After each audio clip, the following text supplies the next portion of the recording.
Bueno, muy buenos días, bienvenidos a este comentario para la liturgia de la palabra para este día, con la bendición del Señor para ustedes y cada una de sus familias. Eh, Continuamos este itinerario por el libro de los Números y es bien interesante pues percatarnos de el modo como la Sagrada Escritura, esta palabra de Dios, tiene esa ancla en la historia humana, en la amplitud de sus luces y de sus sombras, ¿no? Y el cómo Dios va construyendo esa historia y a veces, como decimos en el argot popular, Dios escribe derecho en renglones torcidos. A veces pues nos pasa esto y en ese sentido, hacer lectura de fe supone dejar en las manos del Señor todo aquello que puede indicar para nosotros los itinerarios de Dios que para nosotros son en ocasiones desconocidos porque tenemos nuestras estructuras, porque la pensamos a nuestra manera y porque de pronto quizás no se nos ocurre, o sí lo pensamos, pero no está suficientemente sembrado en nuestro corazón, que Dios tiene unos planes que va haciendo, a veces en contravía incluso de nuestros propios deseos y opiniones, ¿no? Entonces yo creo que de ahí hay que hacer esa lectura de fe permanente de la vida. Hoy, pues la liturgia de la palabra, pues nos ubica nuevamente desde la dificultad que encuentra el pueblo de Dios de caminar hacia la tierra prometida. Es un pueblo difícil de contentar. Además, tenemos que decirlo, es un pueblo olvidadizo, es un pueblo olvidadizo. Miren, pronto han olvidado lo que ha hecho Dios y Moisés durante la liberación de Egipto y el camino a la tierra prometida. Se les ha olvidado el modo como Dios ha estado siempre presente y solamente se han quedado anclados en la situación presente, en la dificultad presente. El desierto realmente es incómodo, ¿no? Cualquier desierto es incómodo y cuando no falta una cosa, falta la otra.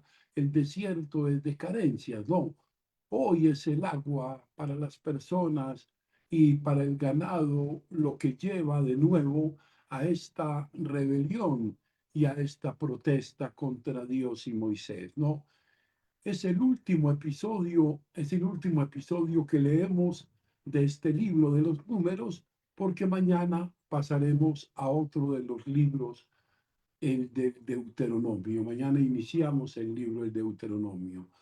Bien, Moisés y Aarón, siguiendo la inspiración de Dios, obtienen agua de la roca. Esto es muy importante, obtener agua de la roca, lo que parecería que termina con el problema. O sea, Dios, una vez más, se ha mostrado benigno, benévolo, ampliamente generoso.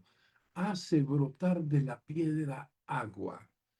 Como de Dios se sacan todos los bienes, aún de los lugares más insospechados que puedan estar surgiendo, ¿no? Dios surge siempre cumpliendo su proyecto de salvación de las maneras más inesperadas, ¿no? Eso nos pasa permanentemente, ¿no? Pero esta página contiene seguramente otras intenciones, ¿no? Por ejemplo, justificar el nombre de aquel lugar, Meribá, que significa litigio, pleito, contestación.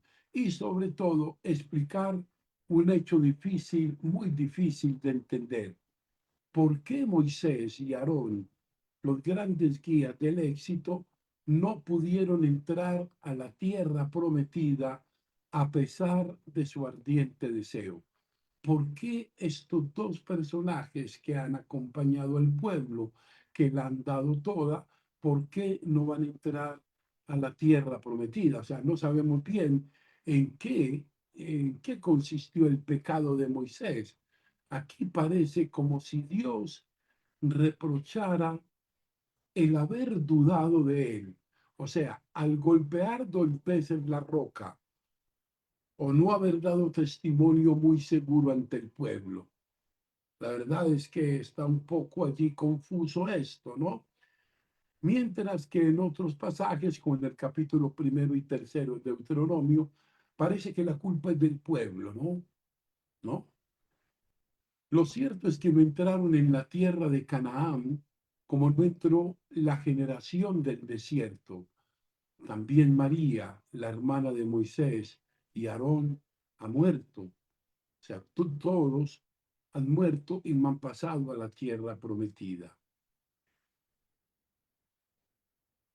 Situaciones parecidas pueden suceder, querida comunidad, en nuestra vida, ¿no? Descontento, todos tenemos descontentos, rabiecitas, enojos interiores y quizás con motivos, protestas, ingratitud, olvido de lo bueno para para fijarnos solo en lo malo, ¿no? Somos inconformes indiscutiblemente. Veamos un poco cómo reacciona Moisés y Aarón. Van a la tienda del encuentro a rezar a Dios, ¿no? También nosotros deberíamos saber orar nuestros disgustos, verlo todo desde Dios, orarlo todo, verlo todo desde Dios, no es un camino fácil. Y verlo no con un ánimo ofendido, porque a veces vivimos eso. Y es muy humano sentirnos con el ánimo ofendido a partir de nuestros sentimientos más o menos lastimados. Pasa, sino buscando, así hay que hacerlo, buscando la voluntad de Dios, el bien del pueblo, no en nuestro propio honor y prestigio, que es lo que nos pasa, que es lo que nos pasa muchas veces. Tal vez nuestro pecado sea también la falta de fe. De esa pregunta, fíjense, ¿creen que podemos sacar agua de esta roca? La duda, que en cierto modo es normal que nos salte en diversos momentos de la vida, ¿no? O sea, la duda no es necesariamente mala y es cierto. Los mejores creyentes, basta con recordar además de Moisés, a Abraham, a Jeremías, tienen momentos en que no la ven clara, más aún en que se les eclipsa esa cercanía de Dios y quedan perplejos. Muchas veces sucede esto, que esa cercanía de Dios, como en el caso de Moisés y de Jeremías, a veces no parece ser tan palpable ni tan clara, pero siempre superan las crisis con la oración. Sabernos postrar, sabernos arrodillar, sabernos reconocer necesitados de la infinita misericordia de Dios, como Jesús allí postrado en el huerto Getsemaní, diciendo, Señor, yo quisiera pasar este cáliz, pero no se haga mi voluntad, sino la tuya. Además, es importante experimentar en nuestra propia existencia la duda, el desánimo, a veces nos pueden ayudar, y creo que eso es verdad, nos ayudan a ser más comprensivos con los demás, con un joven, con una persona que tiene una gran crisis de fe, con un grupo que va teniendo altibajos, con una comunidad pues llena de defectos. Todo eso nos recuerda que no son nuestras fuerzas las que van a salvar al mundo, sino la gracia siempre activa de Dios, que incluso hace brotar agua de brotar agua de la piedra, brotar agua de la piedra. Cada uno reflexione en qué podría consistir esa presencia de Dios haciendo brotar vida y esperanza de lo escabroso, de lo difícil, de lo duro, ¿no? buenos puntos para la reflexión, querida comunidad. El Evangelio de hoy, esta página de Mateo, es doble, podemos decir que es doble. Contiene, por un lado, una alabanza de Jesús a Pedro, esto es muy importante. Contiene una alabanza de Jesús a Pedro, constituyéndolo como autoridad en la iglesia, y a la vez, interesante esto, una reprimenda muy dura al mismo Pedro, porque no entiende las cosas desde Dios, ¿no? Es bien interesante. Ante todo, la alabanza. Jesús pregunta, hace como una especie de encuesta sobre lo que dicen de él, ¿no? Unos dicen que un profeta, otros dicen que Juan el Bautista, que si Elías, y ante la pregunta directa de Jesús, de ustedes, quienes dicen que soy yo, pues Pedro toma la palabra y formula una magnífica profesión de fe. Tú eres el Mesías, el Hijo del Dios vivo. Jesús le alaba porque ha sabido captar la voz de Dios y con tres imágenes lo constituye como autoridad en la iglesia, lo que luego se llamará el primado, la imagen de la piedra, ese Pedro, piedra, o sea, roca fundacional de la iglesia sobre esta roca que va a ser eh, consolidada, constituida por el mismo Cristo para ser seguridad y apoyo, ser las llaves, o sea, la potestad de abrir y cerrar dentro de la comunidad, la de atar y desatar. Esto es muy bien importante, la función de la vida cristiana. Pero al renglón seguido, Mateo nos recuerda otras palabras de Jesús, esta vez con un tono fuerte, un tono bastante duro, al anunciar Jesús su muerte y su resurrección. Pedro, de nuevo, primario y decidido, Pedro es primario, quizás una cosa buena es eso, sacar las cosas de entrada, ¿no? Cree haberle hecho un favor, no lo permita Dios, eso no puede pasarte. Y tiene que oír algo que no olvidará seguramente a lo largo de toda su vida. Quítate de mi vista, Satanás, que me haces tropezar. Tú piensas como los hombres, no como Dios. Antes le alababa porque hablaba según Dios. Ahora le riñe porque habla como los hombres. Antes le había llamado roca y piedra. Ahora le llama motivo de disgusto, de destrucción, motivo de caída. Ahora piedra de escándalo. O sea, para el mismo Jesús. Esta gradualidad, estos pasos, estos altibajos de la fe que se consolida, pero de la fragilidad que nos, que nos condiciona permanentemente, está todo esto allí. En nosotros pueden coexistir, y esto es bueno tenerlo claro porque yo creo que tanto tú como yo lo sabemos, una fe muy sentida, muy fuerte, muy convencida, un amor indudable hacia Cristo, pero a la vez debilidad y superficialidad en el modo de entenderlo. No se podía dudar del amor que Pedro tenía a Jesús, ni dejar de admirar la prontitud y decisión con que proclama su fe en él. Pero esa fe no es dura, no es madura, no es fuerte.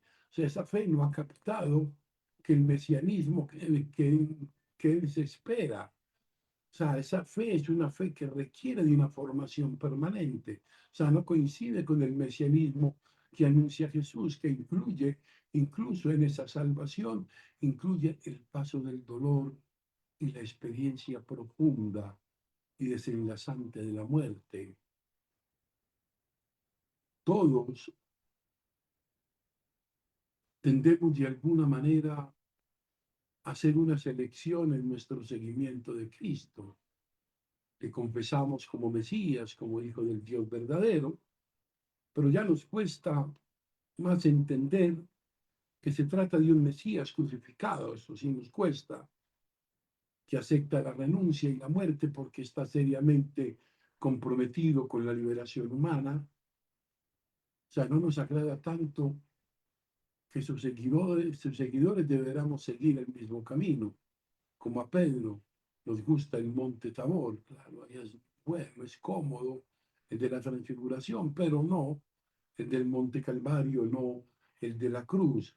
A Jesús le tenemos que aceptar entero, sin censurar las páginas del Evangelio, según vayan de acuerdo o no a nuestra formación, a nuestro criterio o a nuestros gustos, o que esté con nuestra sensibilidad, ¿no?